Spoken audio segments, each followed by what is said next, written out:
Welcome to another edition of Around with Randall, your weekly podcast on making your nonprofit more effective for your community. And here is your host, the CEO and founder of Hallett Philanthropy, Randall Hallett. To steal from Fred Rogers, it's a beautiful day in the neighborhood, right here on this edition of Around with Randall. I want to talk about influences today in the relationship building process that span from qualification all the way to solicitation. And what we're really talking about today is the issues of advisors and really the influencer dynamics that occur. All too often, I think that we don't spend enough time figuring out who is really going to be involved in the decisions that donors are making regarding philanthropy. And as a result, we don't think about the formal and the informal influences that occur. And all too often, we don't even bother to ask our questions, are we cultivating one person? Or are we cultivating one person with a lot of people surrounding him or her? And today, we want to talk about the formal advisors, those lawyers, estate planners, financial advisors, consultants, others that are a part of, particularly with people with means, their influential life, as well as the informal ones, including spouses and children and parents and brothers and sisters and all kinds of influences that really affect the thought process around a donor's timing, comfort, influence, risk tolerance, and eventually their ultimate decision. Fundraisers who understand these dynamics will move through the relationship building process much more smoothly, and that they'll get to the decision management process that donors have to go through in a more effective way. Let's start at the top, as we always do, talk about why this really works and why this matters, move into some of then what I'll think of as the influencing, the mapping challenges that occur, and then the last is 6 tactical solutions that you can use to get through this particular challenge or problem, as we do on every episode of Around with Randall. So let's start right at the top. My experience is that donors don't, particularly at the larger areas, $10 I'm not talking about. I'm talking about when it becomes, and I'm not giving a number of zeros, like it's not 100,000, 10,000, 5 million. It's really more dependent on the individual and their comfort with philanthropy, and how much money they have, because they're going to look at the dollars differently. But what I found is that when we think about significant gifts, I'm not even going to use the word large, they're significant to that person, that they very rarely make gifts in isolation, in alone. They're testing it internally in some way, shape, or form, probably with other people. And who are these other people? Well, there's certainly, to start on the informal side, but maybe the more important side is family, spouses, children. There's the more formal side of the equation, tax implications, estate planning implications. There's also the issue of timing, which has sometimes the necessary, what I would think of as formal advisors around when is the best time to do this. Do I pledge it over time? Do I have other things going on in my financial life that this gift would make more sense financially if we did it XYZ rather than ABC? These are all critical components, but what they align to is the donor's emotional, what I'll call stability, alignment. If someone's making a really large influential gift, and I'm not, again, talking about for you, I'm talking about from their perspective, it's significant. They're going to have to go through some check marks, and a lot of those are emotional. And what they're really looking for much of the time is advice, is kind of a support system that says this is okay. And if they get too many people or too many instances where they get negativity and or hesitation, what ends up happening is it slows down this process. Which brings us to the second kind of bigger conversation piece at the top here, is that if you ignore this, I can pretty much predict what's going to happen. Is they may say yes in some type of initial conversation, then all of a sudden there become immense hurdles. Why isn't this moving forward? It seems to be the question. It may be as simple as a spouse raising concerns about being brought into this process late. And guess who they're not going to blame altogether? That's the husband or wife that didn't bring them in. They're going to blame you or hold it against you or the organization. It could be an advisor that comes in and puts a kind of a slow down sign because they're concerned about the finances of this decision. It could be a family member who is concerned about legacy.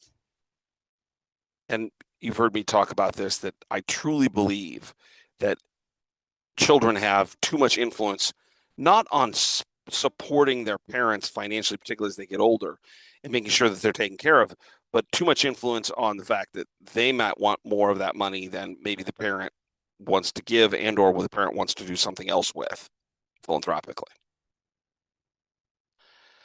If you don't identify these influencers, this influencer dynamic scenario, more on the front side than on the back side, early on rather than just before you ask, what you get is a hesitation in the donor's decision-making process. The navigation from conversation to emotional connection to decision all of a sudden gets totally unwavering. It gets non-negotiable. It gets, the navigation of it becomes complicated. And you don't know why, because there are now unseen voices in the conversation that you never asked about, that you never thought about. And frankly, the donor didn't either.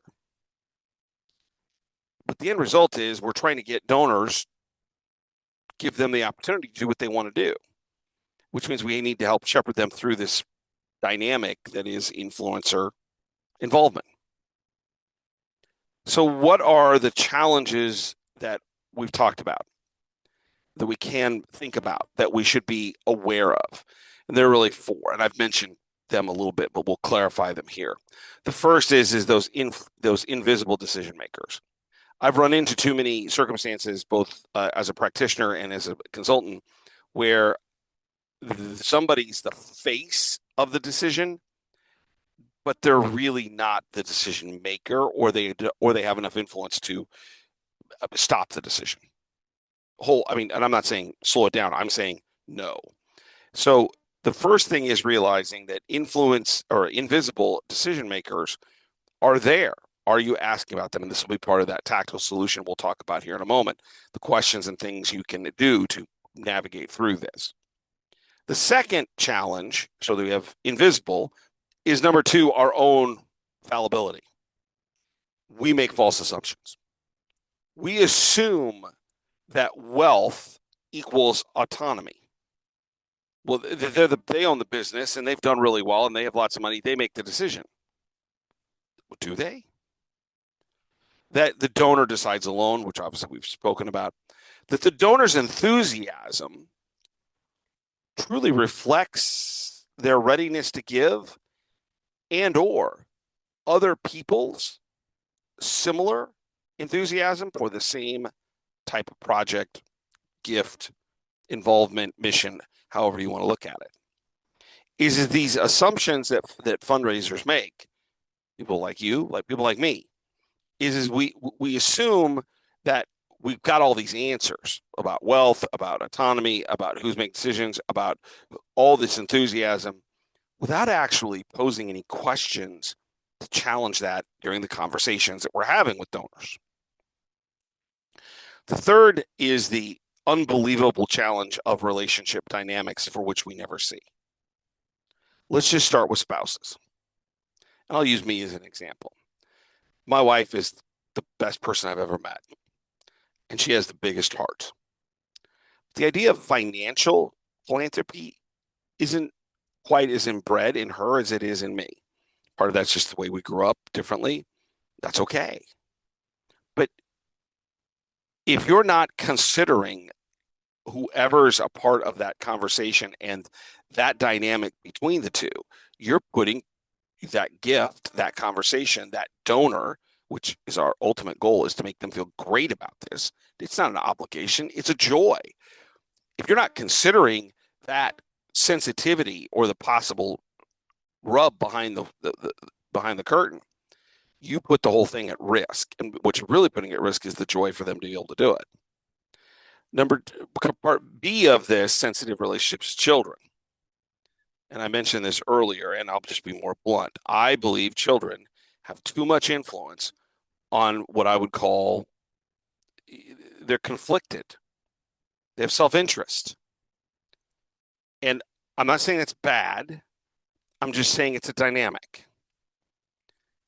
I have a very strident view, as do my sisters, when we talk about my mother and what she wants to do with the parts of her life that are remaining, and they are fabulous things that are coming as a part of what she can do and who she wants to be, even though my dad is not there. But we all believe that it's not our money. We believe it belongs to her. If we don't inherit a penny, we're fine with that. We were kind of brought up that way. But I've also found that I am a unique animal in this one. That all too often that children's influential decisions are about legacy and their own hopes and dreams. So you got to put that into the thought process. Advisors can be incredibly skeptical and protective. Financial advisors might look at it from multiple points. Not only do they want to protect their clients, but a lot of them get paid by a percentage of what they manage. If someone gives you $5 million and they had $10 million under management, that means their fees get cut in half. I'm not saying that's true of any or all financial advisors, but something you have to be aware of. That estate attorneys, and we talk about this in Planned Giving, you go back to any one of the Planned Giving episodes that we've done here on Round with Randall, that they don't know as much about estate planning as we all think they do. And that usually simple things like a will or even a basic trust are pretty easy. But you get into more complicated estate conversations, they actually put roadblocks up because they simply don't understand. And are you aware of that? And how would you combat that? And we'll talk about that here in a moment. The last assumption or mapping challenge or thing that we do is that there's a fear of overstepping by most fundraisers. That they're afraid they're imposing or asking or kind of imputing their own involvement into things they shouldn't be involved with. That it feels intrusive. But what happens when we have that perspective is that the relationship stays centered on the decision rather than the process that they need to go through. And if you know me at all, I'm so process driven. What's step A, step B, step C, step D, is that if we don't think about the process, what we end up with are immense problems, because we worry about, well, are we going to get the money? That's the decision, rather than what do we have to do to help them get to the decision that they need and want to make. Those are two entirely different outcomes in terms of how we develop the relationship, the conversations, the sequencing of meetings and discussions. So let's talk about the 6 tactical, practical solutions for you to avoid these kind of challenges. What can you do today to make this easier for you as a fundraiser, for your organization, for, most importantly, the relationships you develop? Because the ultimate is giving an easy or supporting an easy road for people to make philanthropic gifts, to do what they want to do in the first place, or that Sherpa guiding them. The first is pretty easy. Think about this much earlier and ask. You might think, well, isn't that kind of simple? Yes. And usually what I find is when we don't do the simple, it gets more complex, and all too often we don't do the simple. How about this? Who else tends to be a part, or is a part of your conversations, or do you tend to think of when you think about these major decisions? Can you identify someone by name? Can you put it in the donor strategy? It's just not memory. It's just not top of mind. That your ability to actually put it in the plan. Because if they can answer the question, well, my lawyer, my spouse, my daughter, my son, my mother, my father, whomever. When you ask the question, who else tends to you think about in these philanthropic decisions? Who else is a partner in this process? By putting it in the plan, then you can strategize around, well, how do we bring them in? When do we bring them in? What do we bring them in about? So number one is really simple. Ask. Number two is to listen for cues. People will say things that aren't, I need to run this past so-and-so. But they say something that's kind of surrounding that concept that allows, if you listen, for you as a relationship developer to help them figure out how to do this. Things like, I need to discuss this at home, or I need to think about this at home. Or they want to go sit in a chair by themselves in a dark room, or is there somebody they're going to discuss this with, to think about it with? Number two, there might be a couple of other people who might need to look at this. You might think, well, that's pretty obvious. Yeah, but the reaction's the key here. Well, that's wonderful. I'm glad that you have partners that help you with this or people that advise you. Is there someone I can help you with? Who are those people? How can I help you get to where you want to go?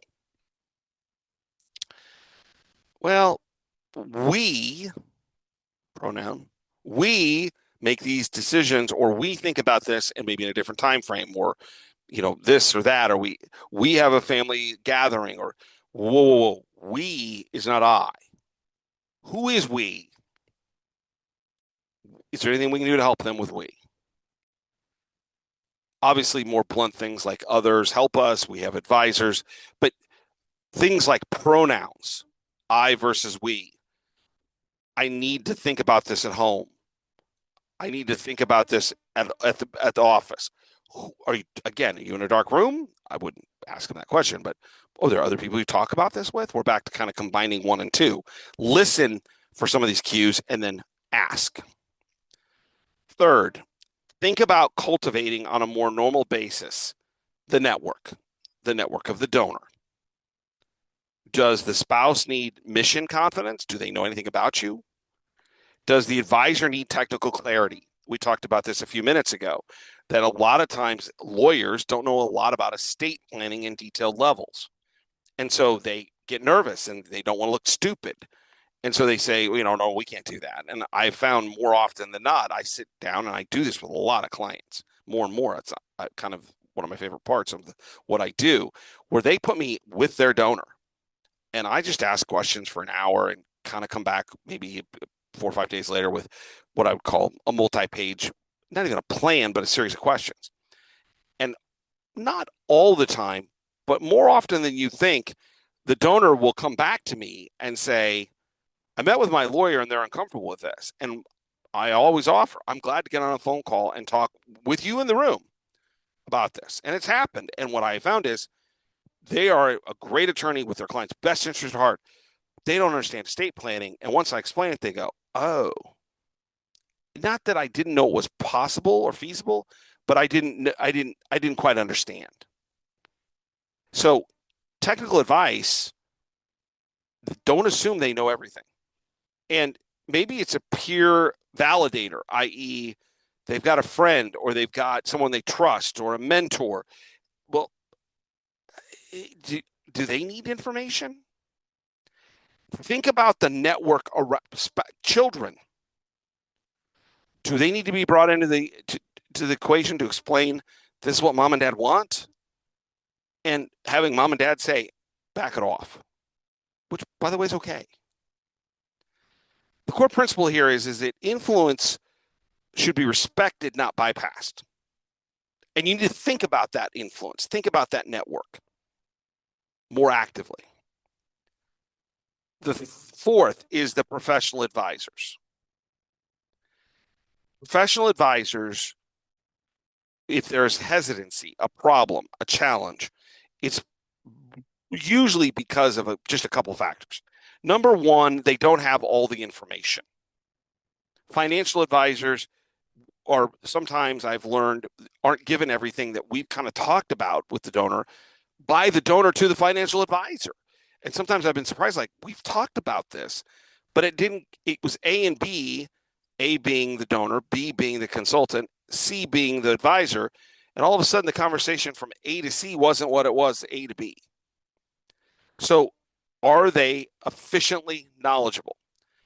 Is what we're presenting, what we're asking, what is possible being structured well in terms of communication in writing? Is it verbal, which I have concerns about when it gets too large? Are these aligning with the goals that the financial and or estate advisor has? And lastly, do these advisors know anything about you? Don't be surprised if you have to spend a little time helping them better understand what you do and how you do it, because they may not know you.